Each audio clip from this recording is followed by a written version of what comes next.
Okay. မင်းနာမည်ပါလေ အမျိုးဆက်ပါနဲ့ အဖေနာမည် ဦးတောင်းအောင်ပါနဲ့ အမေနာမည် တော့ကြည့်ပြင်ပါနဲ့ မင်းကိုယ်ပိုင်နံပါတ်ဘယ်လောက်လဲ လာနင်းနေငါခွန်တုံည မင်းဘယ်တန်းကဘယ်ဌာနလဲ ဒီငါနဲ့နေသားတော့ရတဲ့ပုတ်ကိုရပါနဲ့ အခုမင်းစကန်ဟုတ်ပြီကောင်းပြီတော့မင်းပြော မင်းတော့လည်းပါခင်ဗျ မင်းနာမည်ဆိုလိုက် ဟုတ် အဖေနာမည် โอเคပြောပါခင်ဗျ အမေနာမည် မကြည့်ဝင်ပါခင်ဗျ မင်းတက်ဘယ်လောက်ရှိပြီလဲ 38နှစ်ပါခင်ဗျ ဟုတ်ပြီမင်းကိုယ်ပိုင်နံပါတ်ဘယ်လောက်လဲ လာနှစ်3ခွန်66လေးပါခင်ဗျ There's a German in there. ဘယ်စကန်လဲ ငါသားတော့နှစ်တစ်ခွဲရဒီအောက်ချင်းကုန်းဘုံကနေပါခင်ဗျ ဟုတ်ကဲ့ ဟုတ် ဟုတ်ပြီ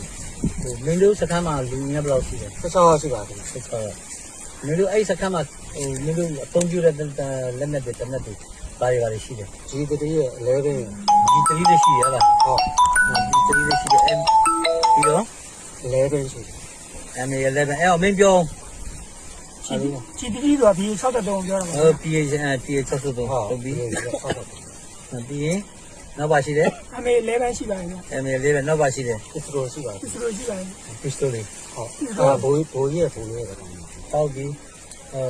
မင်းတို့က